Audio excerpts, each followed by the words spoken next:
Hey folks, I'm back with round 2 from the 2025 Reykjavik Open taking place here in Iceland. And going into this game, I was 1 out of 1. I won my first game. And for round 2, I was paired against one of the top players in the tournament, Grandmaster Lu Shanglei from China. I've never played against him before, but of course I knew the name. I remember when he was coming up, he was definitely very promising and very interesting player.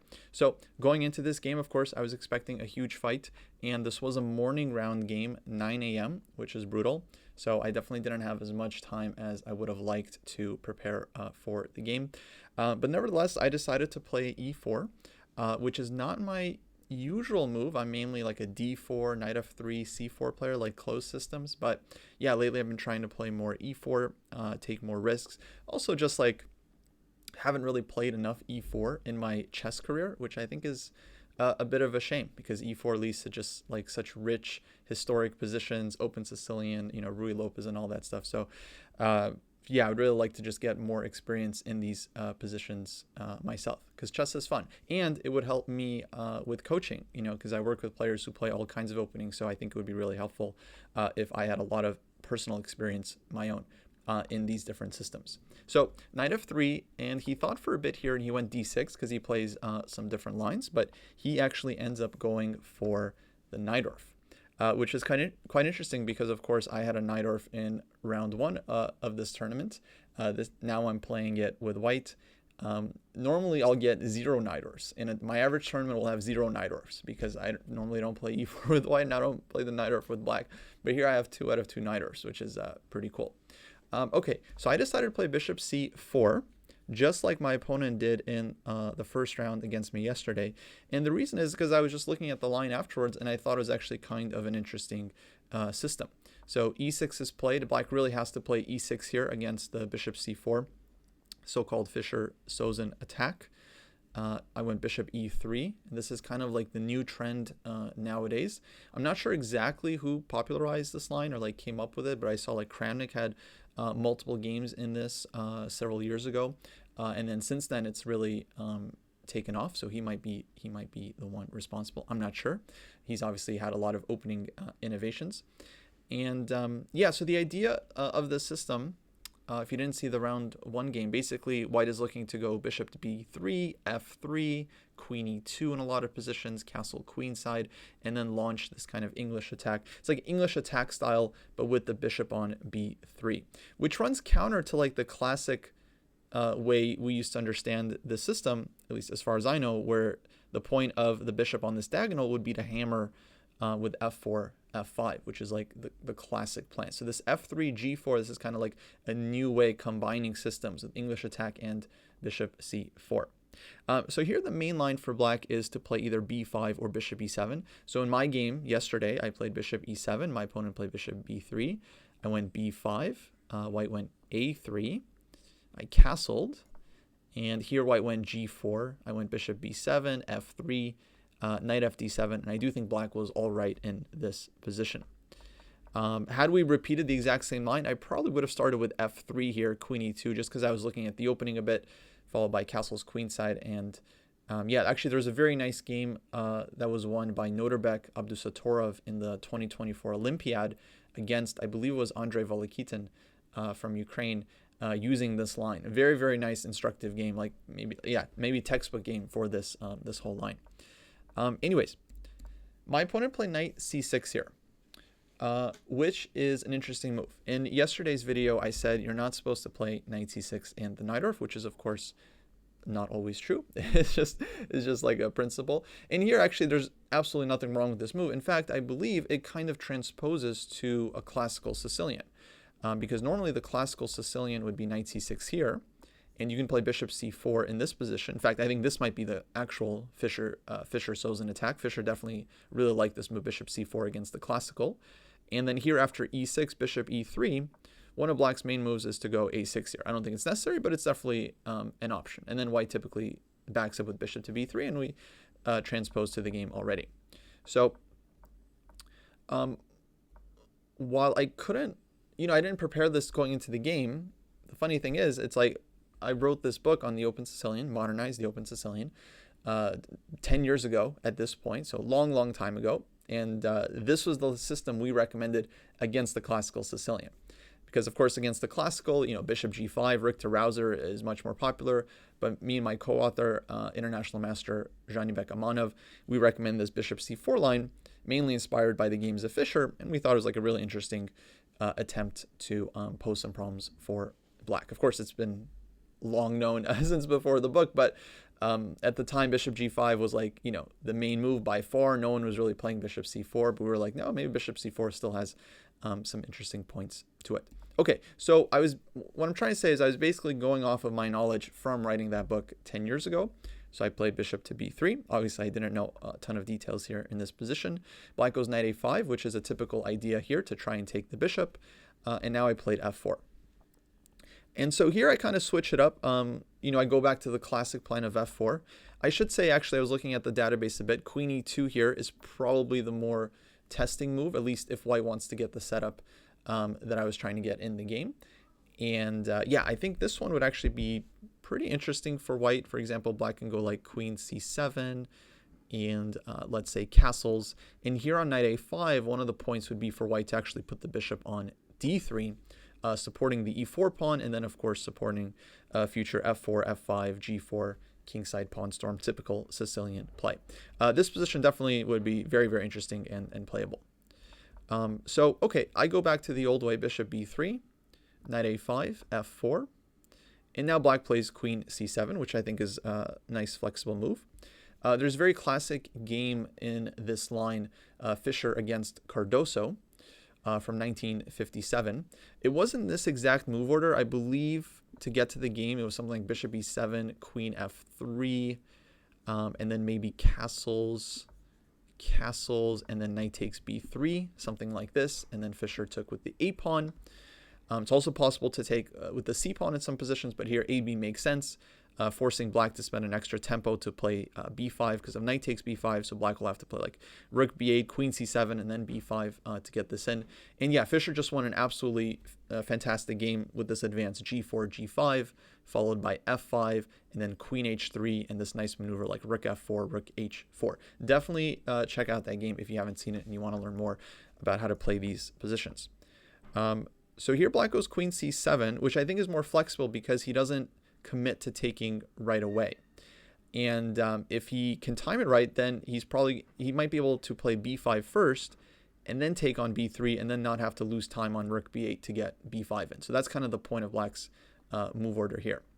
So at this point, I actually started to think, and although my opponent, he had already spent some time here, he spent nearly 17 minutes on knight c6.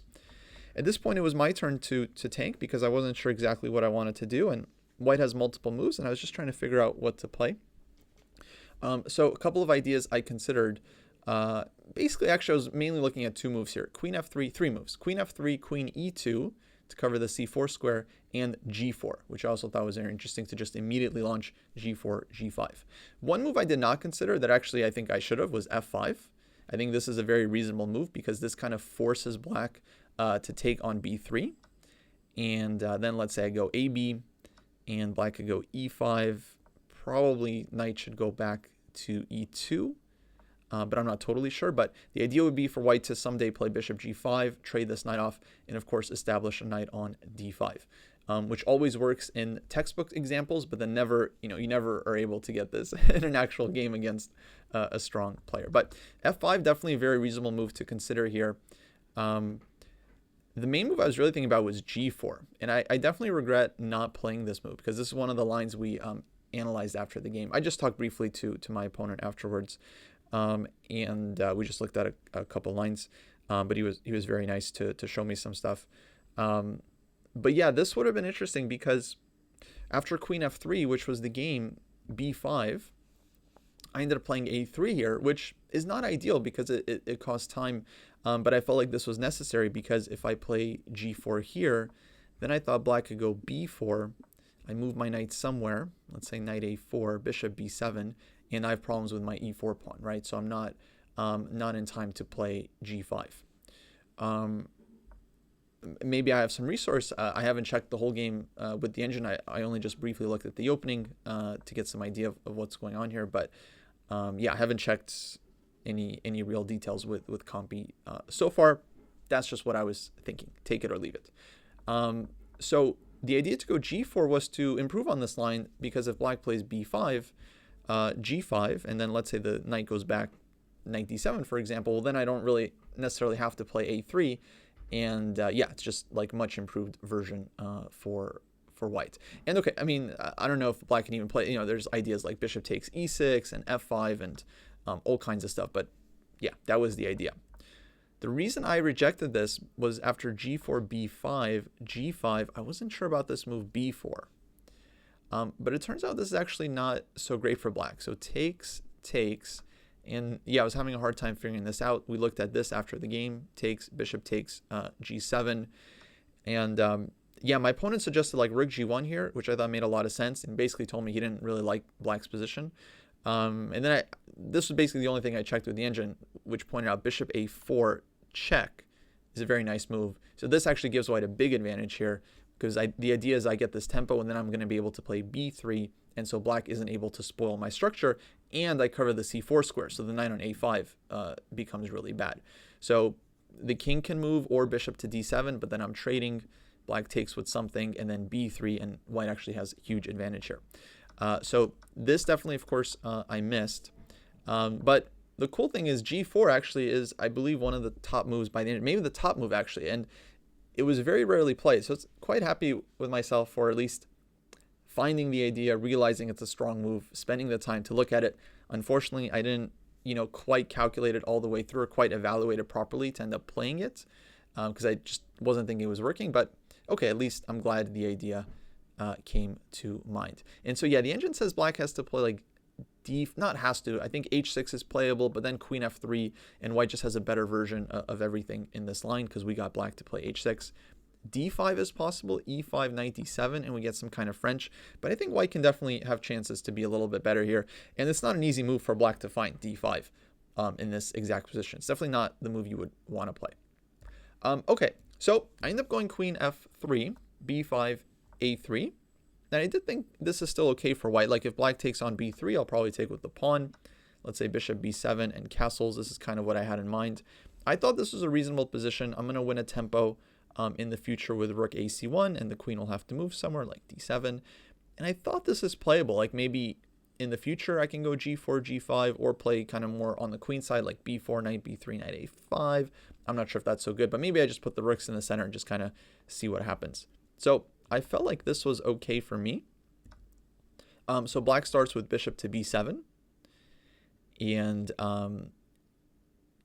yeah, now I go g4, because I just felt like, okay, this is the right move. I'm not worried about b4 anymore. g4, g5 is the main idea, so I should try to play it here. And then I can decide where I want to put my king, either king side or queen side. But likely I was thinking king side still at this point. Now black goes d5. Which definitely surprised me. Actually, I was not expecting this move here. It's a very thematic move in the Sicilian. But if white can go e5, it's like not always clear if this is what black wants, because they're closing off their own bishop and getting some kind of French structure. I was actually expecting knight e4, and I was going to think here about how to react to this move. I totally wasn't sure. Probably I think I was thinking knight ce2 at first glance, and just kind of playing around the knight. But maybe it's also possible to take, I'm not sure, and put the queen somewhere like f2 or g3. I was a little bit skeptical of this structure, but this is definitely one to check further later on. But actually he surprised me and goes knight d7, which, okay, feels a little less active than knight e4, but the knight is going to come out to c5 anyway, and then it does have the e4 square in the future if he wants. Okay, so at this point, I felt like my opponent's next move is going to be knight c4. So knight c4 is coming, and I was trying to figure out how to deal with this, because I could just castle. This is maybe the most natural move. But then after knight c4, he's hitting b2. He's got knight takes a3 ideas, and he's hitting the bishop, which I also don't want to give up, because bishop c5, queen b6, black has a lot of play in the dark squares. So ideally, I would like to play the move bishop c1 here to defend b2, defend the knight as well, so getting out of any knight takes a3. But this is a bit sad because the rook on a1 gets stuck in the corner. Possibly still playable, like I can still continue to regroup. My plan would be knight ce2, c3, bishop c2, and then the bishop is standing really well on this diagonal. And I mean, actually, that position could be totally playable. Like, just for example, I'm not saying this is what is going to happen, but if black plays kind of, let's say, by hand, like bishop c5, just like castles, I go c3. Bishop c2 is coming in. Yeah, white can, build a pretty dangerous attack on the king side, I think, in the future. So this was possible, though I'm sure black is actually doing quite all right here and probably can get some counterplay. But okay, that was just white's idea. But yeah, I didn't want to put the bishop back on c1 without blocking the rook, so I decided to play this move rook to d1, which, however, I had to keep in mind does allow bishop takes a3 tactic, where black is hitting the knight on or aiming at the knight on c3. But I'll show you what I had in mind. So after rook d1, in case a bishop takes a3, my original thought here was to go knight takes d5. And now if black, let's say, takes the knight with either way, then I'll take the bishop. And this position I thought is totally fine for me, maybe more than fine, because I got this like really nice structure now. I have knight f5, knight d6 here. No, I mean, I thought white is doing really well in something like this. So I didn't think that was going to happen. And then if bishop takes d5, bishop takes d5, e takes d5, I thought I could take here immediately, or maybe throw in queen takes d5 as well, because I'm hitting the rook, and then take the bishop next move. I wasn't totally sure if I can take on d5 or not, because there's like knight b6, for example, tempo, so it's actually not so clear. In fact, knight b6 might just be refuting the line, because it defends the queen, defends the rook, and then black can save the bishop. Maybe bishop b4 check can also be thrown in. So most likely I would take here, and yeah, it's a little bit of a strange situation, but I thought like I have reasonable chances here, because again, I have this like knight f5, knight d6. My dark bishop might be kind of strong. Hopefully I can get my king castled. So I thought it's at least hopefully unclear. So I wasn't so worried about bishop takes a3. But then after rook d1, bishop takes a3 was played anyway, after a couple minutes thought. So clearly I realized, okay, I must have missed something here, and I went into the tank. And because yeah, I really thought like knight takes d5 is kind of in white's favor, or at least like white has interesting play there. So I really wasn't expecting it from my opponent. But of course, chess is a concrete game, so if it works, it works. So I started calculating, and I realized, number one, I have knight takes b5 as an option to consider also. But my issue with knight takes d5 was now I was thinking that like, oh, my knight is pinned to the queen and rook. And so maybe black doesn't have to like take on d5. Maybe black could play a move like queen c8. Like just getting out of the attack with the point that my knight on d5 is not going anywhere. And if I take on a3, well then black has knight takes b3.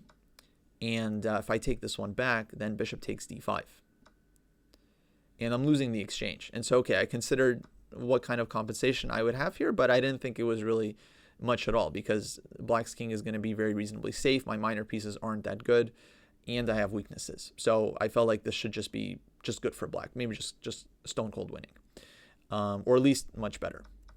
So I realized that was a problem. Knight takes d5, queen c8, and yeah, where do I play?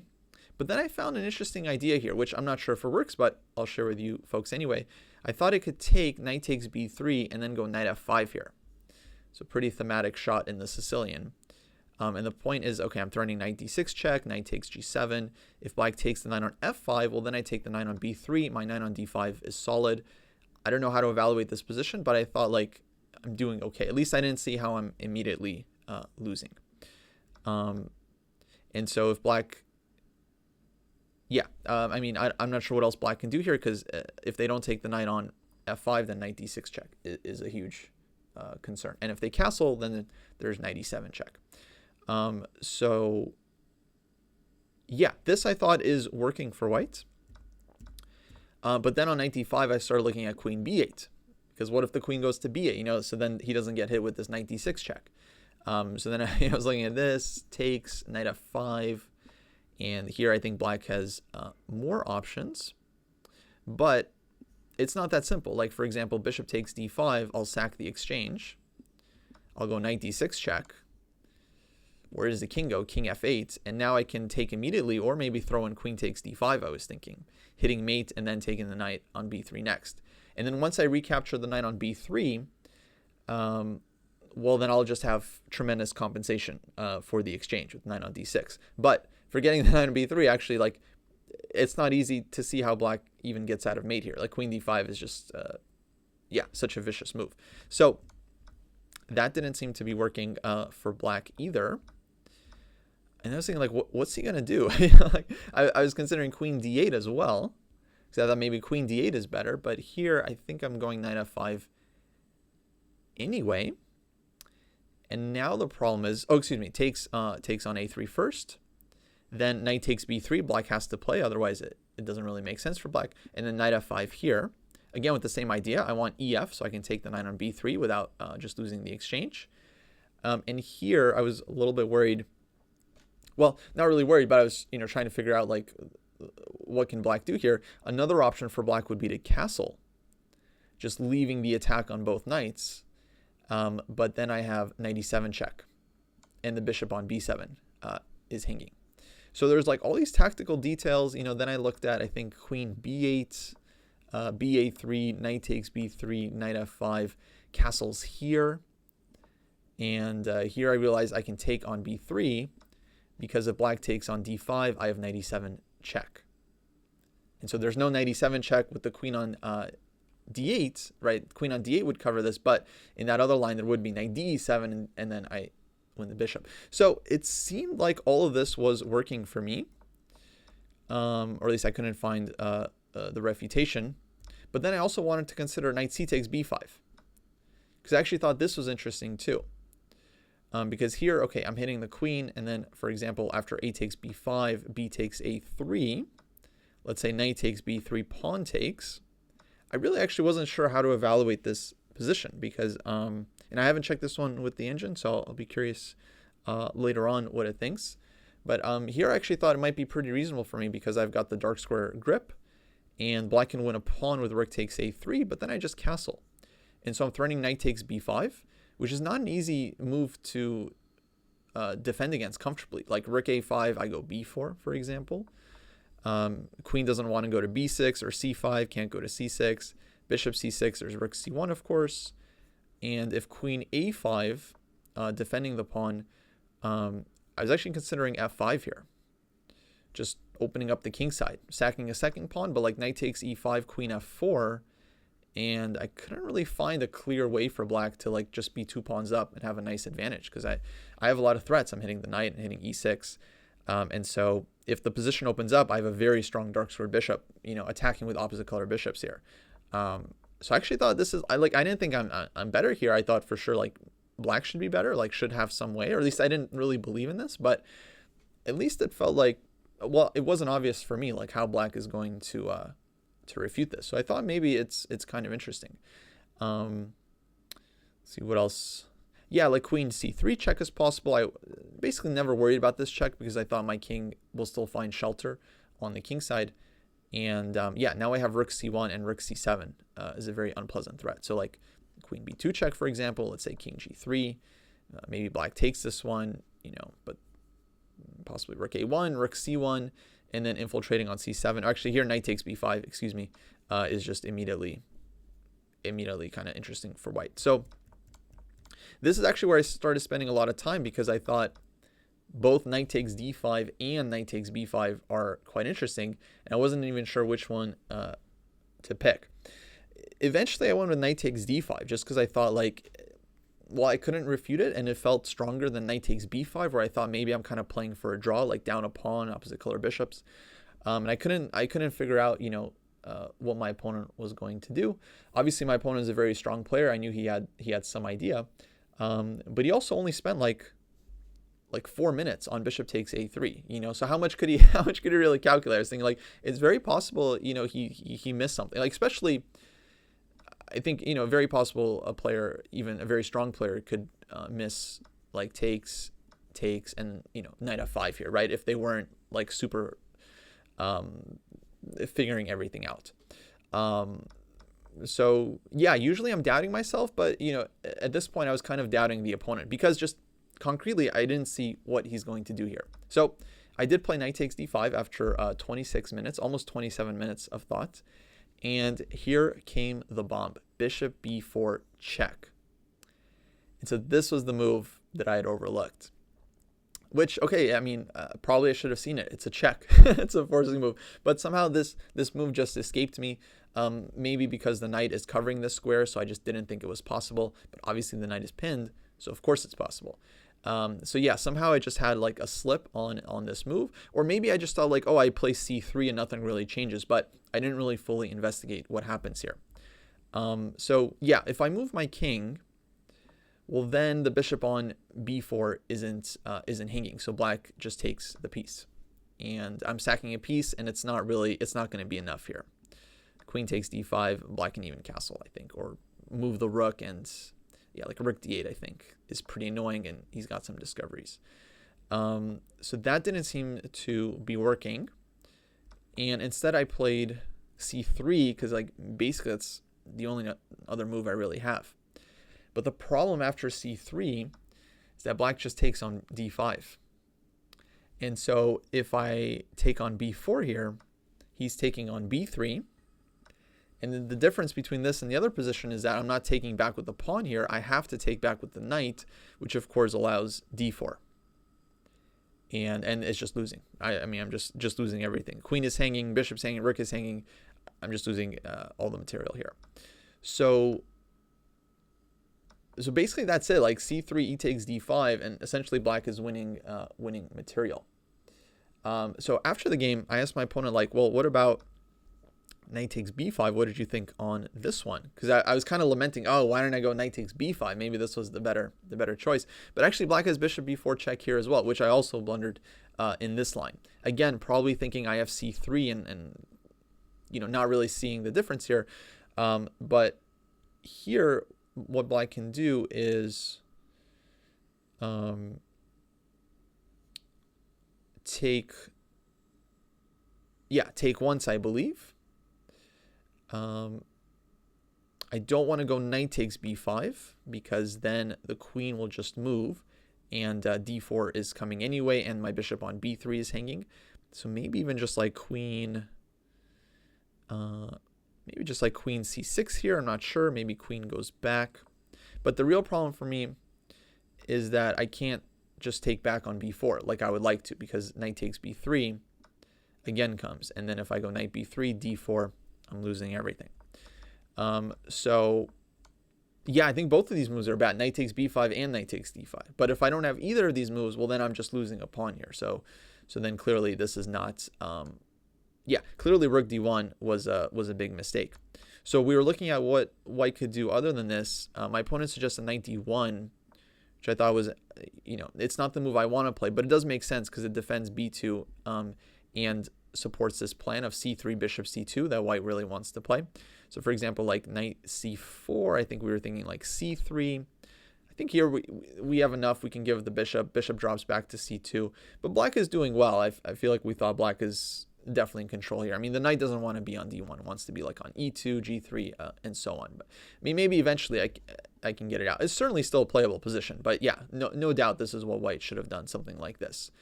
Or knight e2, knight c4, bishop c1. I think this is also possible, followed by c3 and bishop c2. And it's not ideal, but it is playable. So, okay, rook d1 happens. And then after knight takes d5, check, c3, e takes d5. I took on d5. I just thought this is the best chance. But now bishop takes d5, queen takes d5, and knight b6 comes, of course. So black defends the rook with tempo. I'm not in time to win back my piece, and I can get a couple pawns for it, or maybe one pawn for it, but essentially I'm going down. Okay, main move I looked at here was knight takes b5, which I ended up playing, but anyways, white remains down a piece. The other move I looked at here was queen e4, with the idea to play either e6 or knight f5, or even knight takes b5 actually. So the point is I want bishop takes b6 and the rook on a8 is hanging. So if black moves the bishop away, I think white can go knight takes b5 here. And it's quite dangerous for black. So takes, bishop takes b6. And then, yeah, rook on a8 is hanging. I've won back some material. I haven't won back everything. I'm still down a piece, but I've won back a pawn at least, and maybe it's a little bit tricky. Though looking at it now, I don't really feel like this is actually enough for white, like queen c6, for example. And yeah, I only have 2 pawns. So perhaps this wasn't working either, though maybe I have other ideas like knight f5. Maybe knight f5 actually is more annoying because I'm threatening g7 and then taking this one as well, so winning back the piece. Yeah, probably knight f5 is stronger. But the issue was bishop c5, and then if I go b4, black can take. If I take back with something, let's say bishop takes, then just knight c4, and black is, I think, completely solid. So I'm just down a piece there. So the idea would be to take on a5 and leave several pieces hanging for black. Bishop takes e3, take here. But the issue was black can take on c3, let's say with the bishop, and don't have a good move here for the king. So if king f2, bishop takes a5, and now bishop takes b6 doesn't work because black is recapturing with check. And if I put my king on e2 or f1, then unfortunately black has queen c4 check and is forcing off a trade of queens, and again gets the winning endgame. So none of this was working, but my opponent did suggest queen f3 might have been more interesting, because here in the same line after bishop c5, b4, takes, there's no queen c4 check. So bishop takes c3. I mean, there's no queen c4 trading the queens. I think this is actually still good for black, like king f1, queen c4 anyway, and then... No, actually it is kind of tricky, right? Because king moves, and then knight is hanging, and then rook is still hanging. So this, not so clear what black is doing here. And I think we were looking at takes, and queen c3. But then king e2 perhaps. Not exactly sure, but it felt like this was working for black concretely. And then the other idea would be black can also just take here, which might be the simplest. Instead of queen c3, because after takes, king e2. No, actually, this is the line I think we thought was still unclear. So because bishop is hanging and rook is still hanging. So queen f3 is maybe the last chance still, where black would have to find something accurate to like keep the extra piece. But probably black should have something here. I'm pretty sure, though I haven't found it quite clearly just yet. Anyways, I played knight takes b5 because I didn't even see queen f3. I was just looking at queen e4, and then that wasn't working. Queen a2 I also considered hitting the knight on a5, but then black just has knight c4, and yeah, keeps the extra piece because they're hitting the bishop on e3. So knight b6 I took on b5. And if black takes, then queen takes b5, check, maybe a little bit annoying, but black can just take on d5. I take on c7, takes back, c takes b4. And I have 2 pawns for the knight, but it's really just not enough here. 2 of my pawns are doubled, right? So it's like, yeah, just not enough material. I played on, in case my opponent messed up somehow. If white is able to trade off all the pawns, obviously, we could still have some drawing chances. So I just played on, just forced the opponent to show some technique. Bishop c5. It wasn't very hard though for black. Knight takes b2. He just grabs this pawn. Rook d2, knight c4. Rook c2, knight a3. And the knight hops back to b5. Now black is just very, very stable here. And I think white could resign, but whatever. I just made a couple more moves out of inertia. Castles, f5, rook e8. I tried e6. He takes. I go f6, hoping for f7. He takes. Rook takes. Knight c3, rook c2, knight e4. Again, I could resign here, but just for the fans, I just wanted to play until it was just very clear. So rook f7, takes, rook d7, and then finally I resigned here because white no longer has any counterplay. All of black's pawns are defended, and I don't even have a pawn for this. So I'm just down a full knight. So definitely, it was definitely not too early to resign at this point. And then we got a quick postmortem out of it, and of course there's a second round today. So yeah, now I've got a little bit of time to rest and prepare for the next game.